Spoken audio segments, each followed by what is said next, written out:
Manners. Story and Art by Ryunnosuke. I am a college professor. I don't make as much as most people with my level of education, but I do live well enough. It gets lonely sometimes, though. I was taking a stroll through the campus park when I heard the sound of a child crying. Pushing aside a bush, I found that it was not a child, but a fluffy pony, a visibly pregnant dam to be exact. I've had interactions with the species on occasion, sometimes playing with them in the park when they are nice, to using a hose to chase rude herds off my lawn. Hello. The dam noticed me and recoiled in fear. Help! Poor thing, I hadn't meant to frighten her. Another rustle from the bushes further ahead. I saw another mare scamper away crying. Help! Monster! Help! Oh! No way! Save Mama from monster! Looking back at the dam, I saw she was in tears. She yells, waving her stumpy legs. The mare pays no heed and runs. Must have been the attendant mare, and I scared her off.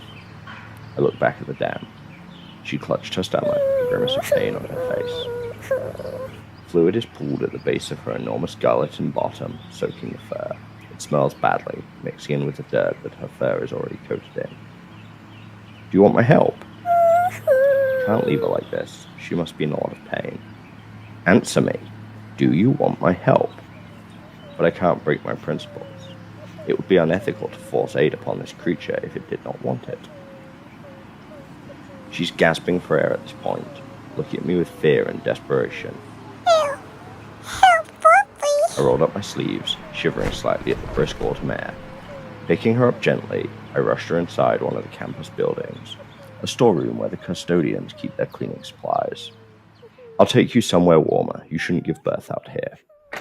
I used the sink inside to run warm water into a shallow bin, and then nearby paper towel dispenser let me create an impromptu nest. I laid her on top of the towels, not a moment too soon, It is puppies! as the first foal made its way into the world. It chirps immediately for its mother. The new mother squeals in delight, craning her neck to look at her new Baby! Your baby! One moment, I took the baby and laid it into the basin of water, keeping its head held above the surface so it wouldn't drown. Whoa, a baby! Get baby now! She yells at me, terrified. I quickly clean the mess off of the baby and hand it to the mother, who snatches it from my grasp. It squeaks in fright, sensing the tension from its mother. Don't worry, I was only helping you. The removal of the amniotic fluid has made her much more mobile than her previous bloated self. If I gave it to you right away, it wouldn't taste pretty. She looks at me with mistrusting eyes, clutching her newborn. No hurt is Mama's baby. Or Mama will... Her eyes roll back, and she lies down again, succumbing to the pain. No hurties. I picked up the baby and moved it to her teat, then helped her deliver the next baby. As I put the second newborn into the water, the mare suddenly reached over and bit my hand. It doesn't hurt, the teeth too soft to do much damage. Also, it felt like it was more of a nip than an actual bite. No robot for babies. Give babies to Mama. Sighing, I lift the baby out and give it to her. I didn't clean it very well. Fine, but don't bite me anymore. She licks it clean, her nose crinkling in distaste. No taste pretty. I told you so. She finishes cleaning the baby and then moves it next to its sibling to feed. The next baby comes with a gush of afterbirth. I handed her the child before she could demand it, then used some paper towels to wipe up the mess. When I turned back to see how she was doing, I found that the mare had only half cleaned the last foal. In fact, she had pushed it aside and was cooing to her first two children, completely ignoring the last. Mama, what? Aren't you going to clean this one? No, the bad baby. No want. Why is it a bad baby? No smell pretty. Bad baby. But what about the first two? Good babies smell pretty. These good babies. Are you sure? He doesn't look like a rodent. No care. Bad baby is bad. Dummy human. You are being rude to me. No care. I watched the poor abandoned baby try to crawl over to its mother, still covered in foul-smelling goo. She turned away from it, uninterested. I reached for the bad babby. The mare's head snaps forward again. She chomps down, harder this time. She screams, snatching the foals off her teats and clutching them in her hooves. No touch I babies. look at my hand. No bite marks, more like a pinch. Looking at her, I see she's only holding her good babies and still ignoring the bad foal. I wasn't going to touch those babies. I wanted the bad baby. I also told you to not bite me. Don't do it again. Fluffy sorry. I see. By the way, do you have a name? Really. Lily relents and shuffles away. The foal, desperate for affection, latched onto my thumb, crying less and less as it suckled. With a small touch of lavender hand soap from a nearby dispenser, I gave the foal a thorough cleaning, then dried it with paper towels, its fluff flared out, baby soft. Just to be on the safe side, I took out a mint strip and crushed it between my fingers, rubbing it into the baby's fluff. Task finished, I handed the foal back to Lily. No want bad baby. Go away, bad baby. Smell it. No want. Just smell it. Lily glares at me, but finally gives the foal a quick sniff. Then another, and another. Good baby? Yes. She looks distraught and hesitates. The foal is still crying for milk, ravenous from hunger. Lily lifts one of her babies off a teat and replaces it with the hungry newborn. He happily sucks down as much milk as he can.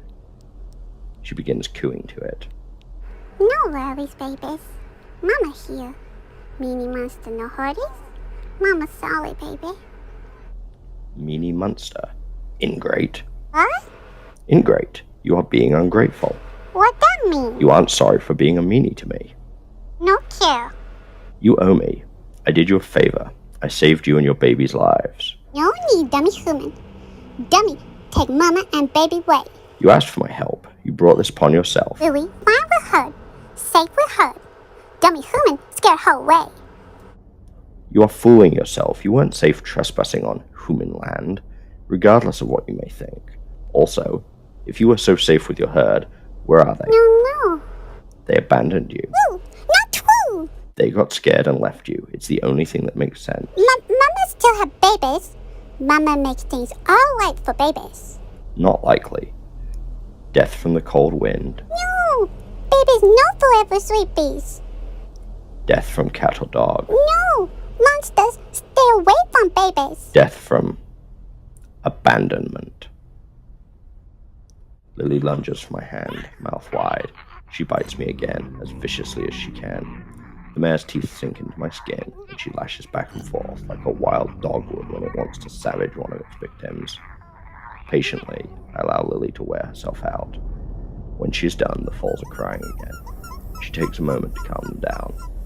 I told you not to bite me. No care. Dummy human is a meanie. Really no need you. Yes, you do. Look around. I gesture around the room.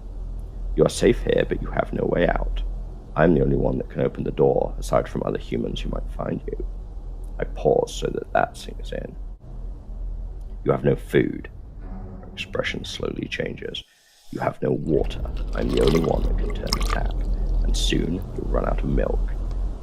Desperation is plain on her furry face as she looks in horror at her children. And I am leaving. You obviously don't want my help anymore. No. Don't leave. Help I don't Fluffy. think so. You don't appreciate my help. Bring Fluffy here. Let Fluffy out. If I did that, I'd be helping you again. I can't do that. Please. Don't leave. Goodbye, Lily. I walked out. I don't know if I will ever return, but I feel I have no reason to do so. Because, Lily, it's a you problem now, not a me problem. Authors Afterword. Thank you for reading my comic adaptation of Manners. This is a project that I've been thinking about doing for a long time, and I'm happy that I was finally able to muster the willpower to finally make it. I think a large part of that was after writing The Mayor's Melancholy, so large projects don't seem as daunting anymore. Manners is one of my favorite stories that I've ever written.